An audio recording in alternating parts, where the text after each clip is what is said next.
우리를 구원하시고 그리스도인으로서 살게 해주신 하나님께 감사합니다. 또한 항상 우리를 사랑하시며 돌봐주시는 하나님께 모든 영광을 올려드립니다. 오늘도 말씀을 받기 전에 함께 기도하시겠습니다. 우리의 모든 삶으로 하나님께 영광을 돌리게 해달라고 기도하시고요. 오늘도 배움의 시간을 통해서 큰 깨달음을 성령님을 통해 허락해달라고 기도하시겠습니다.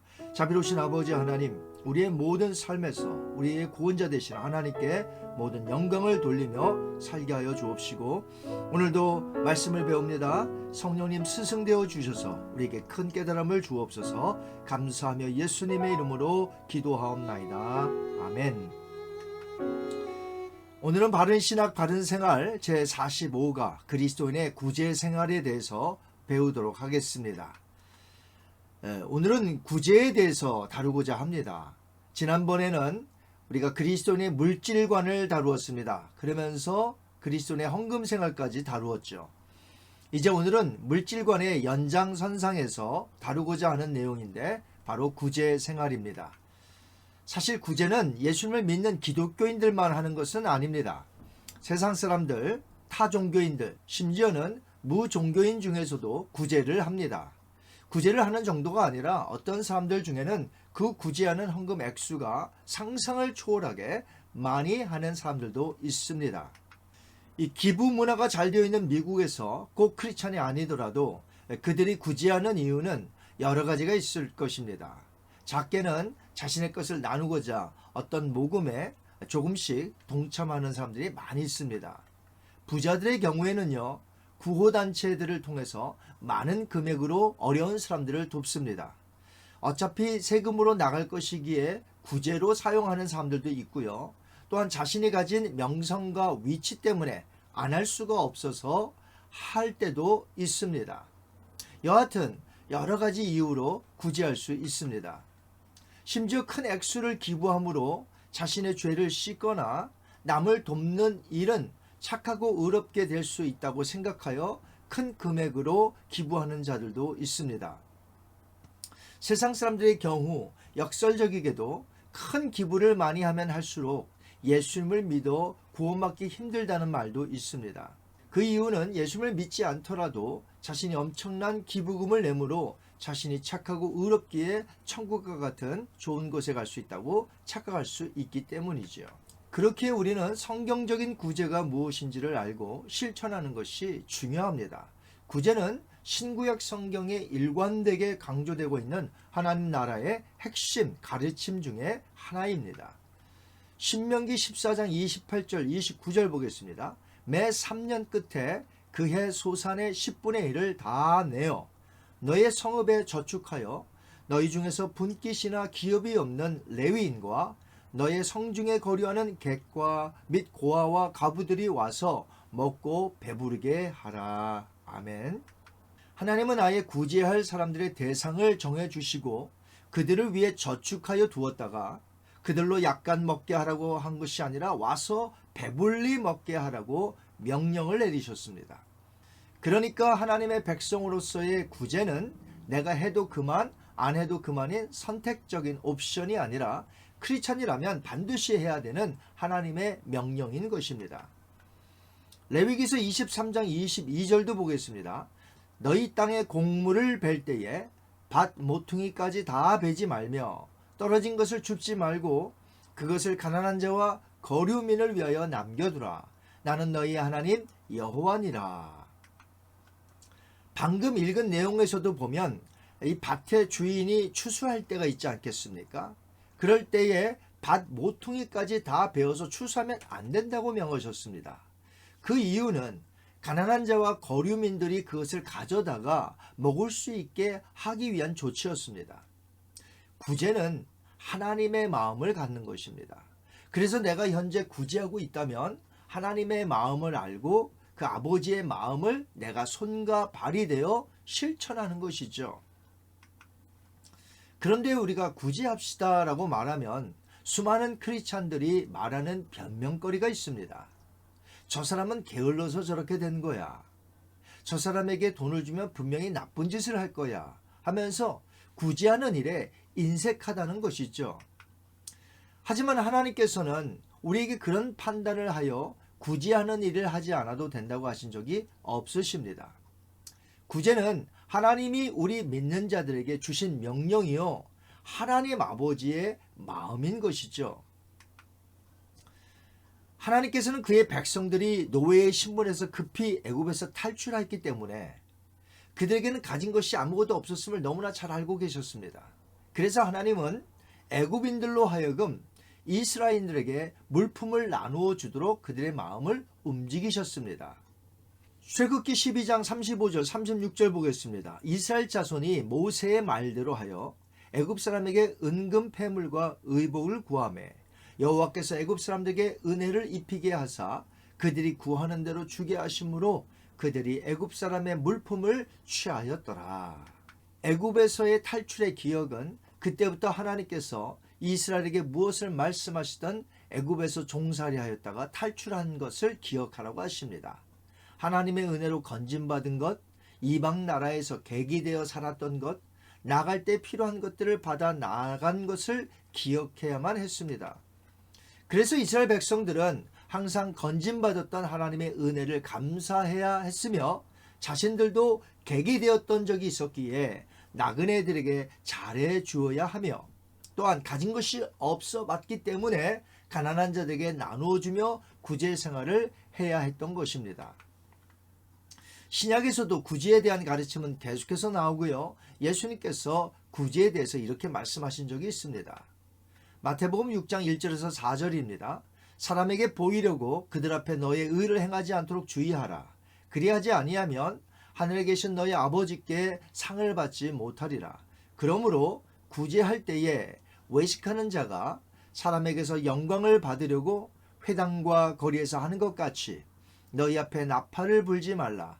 진실로 너에게 이르노니 그들은 자기 상을 이미 받았느니라.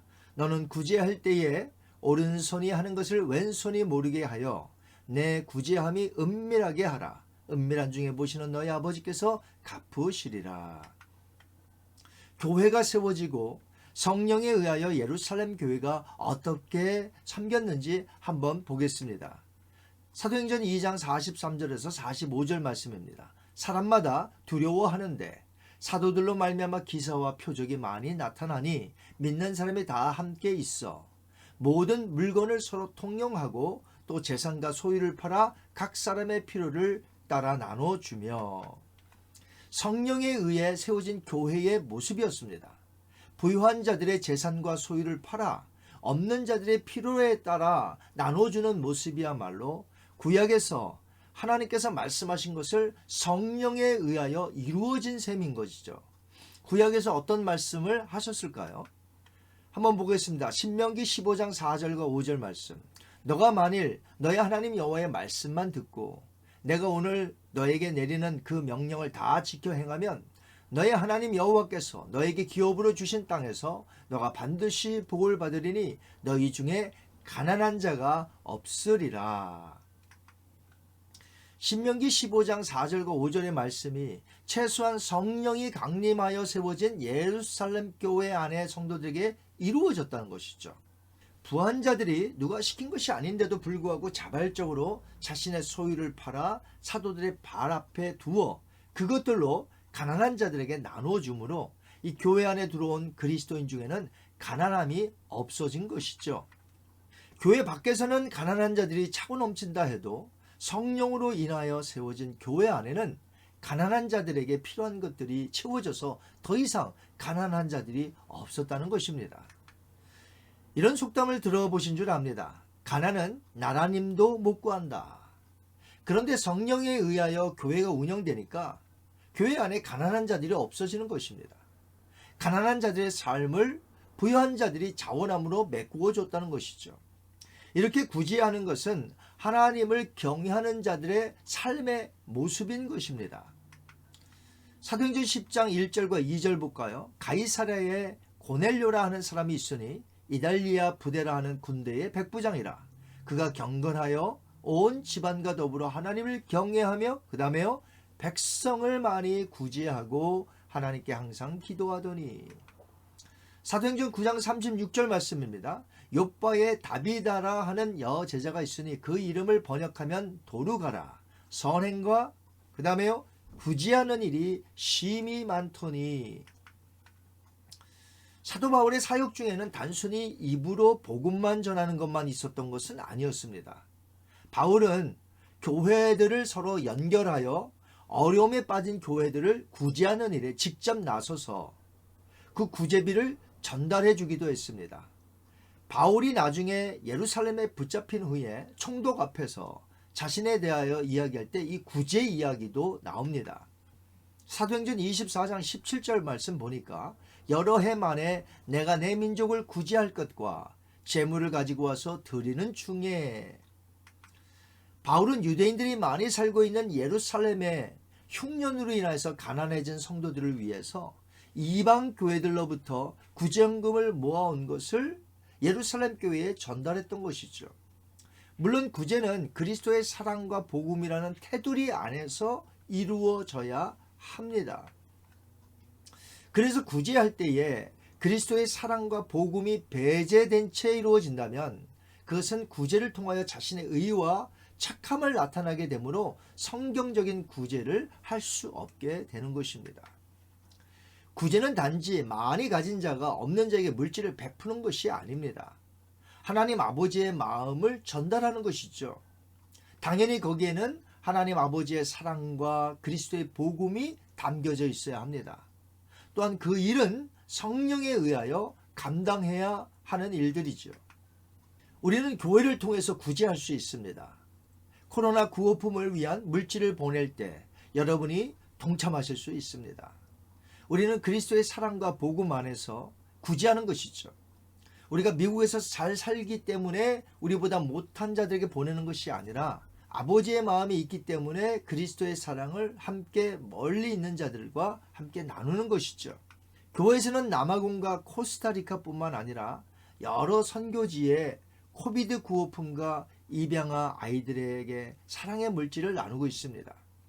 여러분이 교회에서 하는 구제에 함께 동참하시기 바랍니다.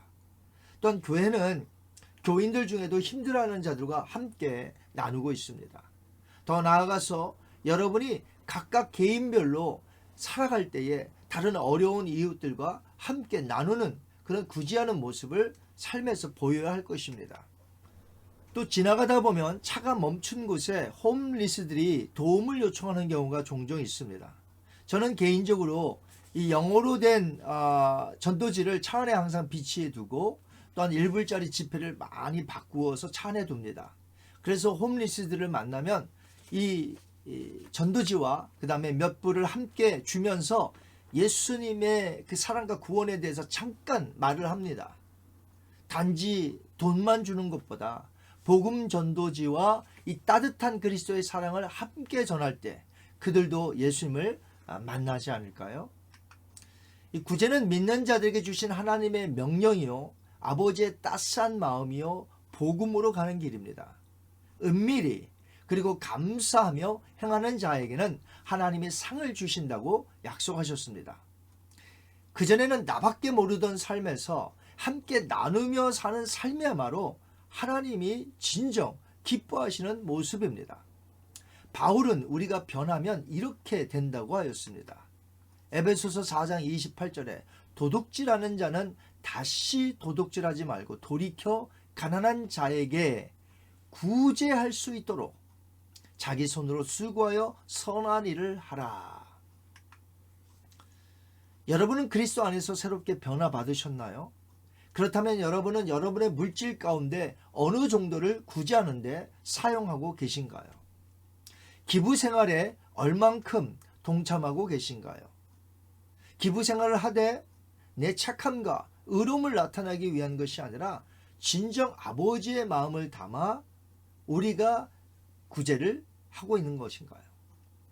또한 남들을 섬기는데 어느 정도의 시간을 여러분 사용하시는가요?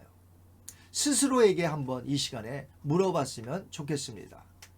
한번 이 시간에 같이 기도합니다. 자비로우신 아버지 하나님, 저희들이 몇 주에 걸쳐서 그리스도인의 물질관, 그리스도인의 헌금 생활, 그리고 오늘은 그리스도인과 그 구제 생활에 대해서 살펴보았습니다.